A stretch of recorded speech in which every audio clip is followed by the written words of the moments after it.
Hello bachcho, let's read this given question. So the given question says that assertion, according to law of conservation of mechanical energy, the change in potential energy is equal and opposite to the change in kinetic energy, and the reason is mechanical energy is not a conserved quantity.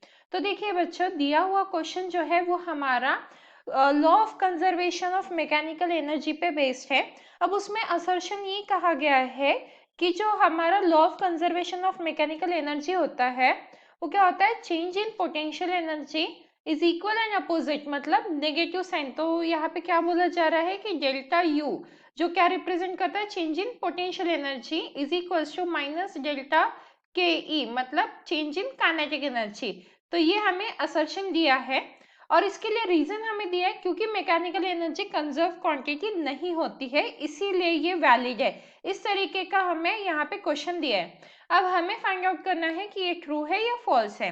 तो इस question को solve करने के लिए हमारा की concept क्या रहेगा, key concept to solve this question is, सबसे पहले मैकेनिकल एनर्जी के बारे में बात कर लेते हैं। तो मैकेनिकल एनर्जी होता क्या है, मैकेनिकल एनर्जी मतलब हम दो टाइप में इसे डिस्ट्रीब्यूट करते हैं। एक होता है हमारा काइनेटिक एनर्जी एंड दूसरा क्या होता है हमारा पोटेंशियल एनर्जी।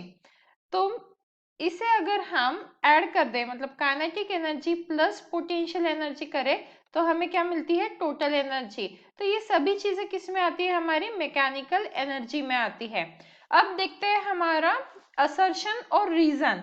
तो असर्शन में हमें लॉ ऑफ कंजर्वेशन बोला है, तो सबसे पहले हम स्टेटमेंट लिख लेते हैं law of conservation of energy का। तो यहाँ पे law of conservation of mechanical energy, जो प्रॉपर एक्चुअल स्टेटमेंट है उसे हम देखते हैं अभी। मैकेनिकल एनर्जी, तो इस स्टेटमेंट के हिसाब से हमारा स्टेटमेंट क्या होता है, for conservative forces, for conservative forces the sum of kinetic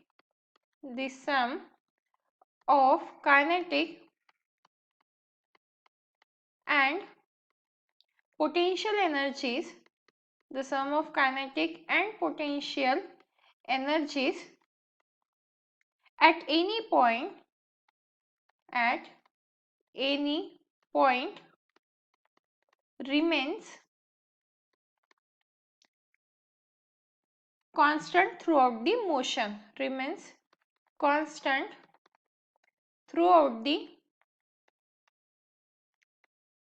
throughout motion.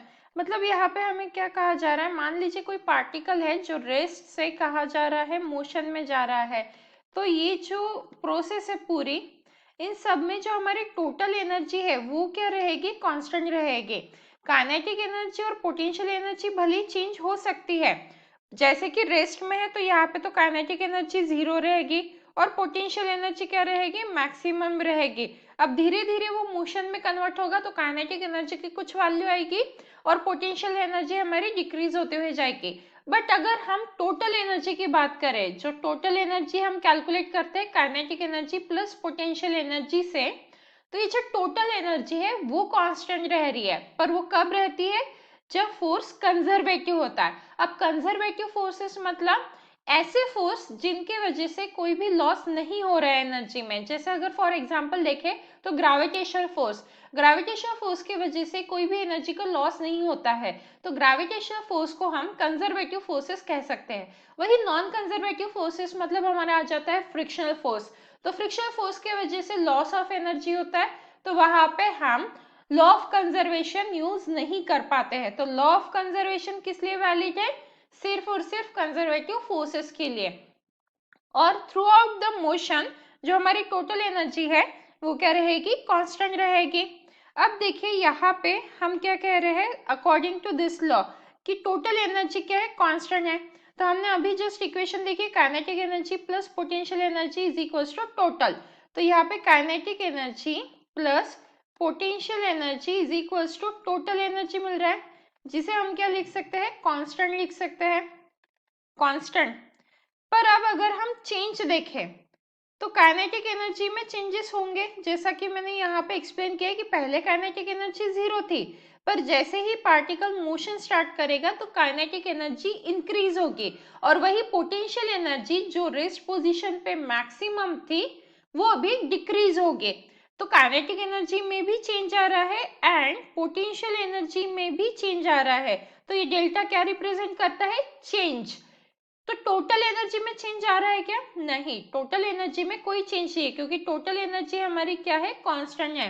तो इसीलिए यहाँ पे 0 लिखेंगे क्योंकि चेंज तो कुछ है ही नहीं टोटल एनर्जी में। तो अगर हम यहाँ से देखें तो क्या लिख सकते हैं हम? डेल्टा के ई मतलब change in kinetic energy is equals to, इस टर्म को इक्वल्स टू के दूसरी तरफ लेके जाएंगे तो नेगेटिव में हो जाएगा ये, तो ये आ जाएगा माइनस डेल्टा पीई मतलब पोटेंशियल एनर्जी।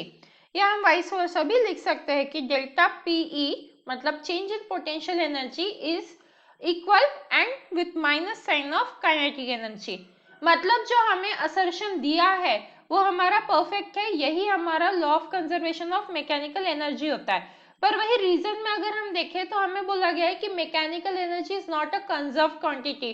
तो ये रॉन्ग स्टेटमेंट दिया है क्योंकि मैकेनिकल एनर्जी क्या होती है? कंजर्व होती है।